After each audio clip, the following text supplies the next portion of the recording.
Hello hi, నేను మీ విశ్వనాథుడు శ్రీనివాస్. అందరూ ఎలా ఉన్నారు? నేనైతే చాలా బాగున్నాను. మీరు కూడా బాగుంటారని మనస్ఫూర్తిగా కోరుకుంటూ ఉన్నాను. అలాగే నేను ఈరోజు పొలం వచ్చాను. చెరువులోకి వస్తే నాకు మొదట్లో తూటికాడ పడింది.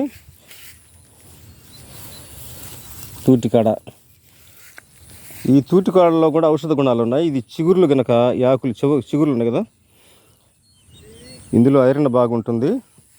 ఇది పచ్చడి చేసుకుని తినొచ్చు. అలాగని ఇక్కడికి వచ్చి చూస్తే గుంటగలగ రాక పడింది నాకు. గుంటగలగ రాకు, ఈ గుంటగలగ రాకు మనం నువ్వుల నూనెలో గనక ఉడికించుకొని తేలిక మంట మీద చల్లారిన తర్వాత గనక మనం ఈ నువ్వుల నూనె గనక తలకు రాస్తూ ఉంటే వెంట్రుకలు నల్లగా అవుతాయి. ఇది తినడానికి నేను తీసుకెళ్తున్నాను. ఊరగాయ పచ్చడి కూడా పెట్టుకోవచ్చు, నిల్వ పచ్చడి చేసుకోవచ్చు.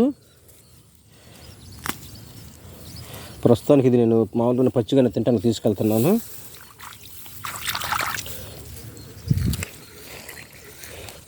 చూస్తున్నారు కదా, దీన్ని నిల్వ పచ్చడి కూడా చేసుకోవచ్చు.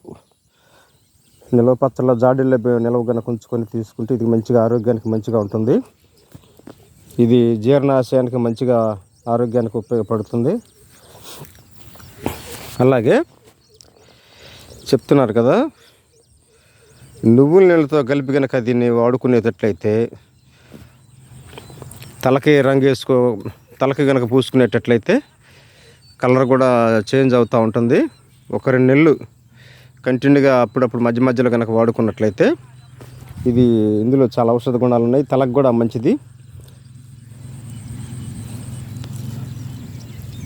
మంచిది. ప్రకృతి మనకు ప్రసాదించినటువంటి మంచి వరం లాంటిది దీన్ని నేను ప్రస్తుతానికి తినడానికి తీసుకెళ్తున్నాను. కొద్దిగా బోర్ దగ్గరికి వెళ్ళి ఇది సీజన్లో కనుక ఇది ఎక్కువ ఎప్పుడు దొరుకుతుందంటే ప్రస్తుతానికి 8-9 నెలల్లో దొరుకుతుంది. మాగాణి, మురికి నీరు ఉండే ప్రాంతంలో ఎక్కువగా ఈ గుంటగలగ రాకు మొలుస్తుంది. విడిగా సమయాల్లో దొరకదు. దొరికినప్పుడు దీన్ని కనుక ఊరగాయ పచ్చడి కనుక పెట్టుకొని తినేటట్లు కనుక అయితే చాలా ఆరోగ్యానికి మంచిదని అనుభవం గల మన పెద్దవాళ్ళు చెప్తున్నారు. నాకైతే చాలా సంతోషంగా ఉంది. మీరు కూడా ఇలాంటి వాటిని ఉపయోగపెట్టుకొని మంచిగా ఆరోగ్యాన్ని కాపాడుకుంటారని, న్యాచురల్గా తలకి కలర్ వేసుకుని సహజత్వంగా ఉండేటువంటి విధానంలో మనం కొనసాగాలని నేను మనసారా కోరుకుంటూ, ఇట్లు మీ విశ్వనాథుడు శ్రీనివాస్. ఉంటా మరి. ధన్యవాదాలు.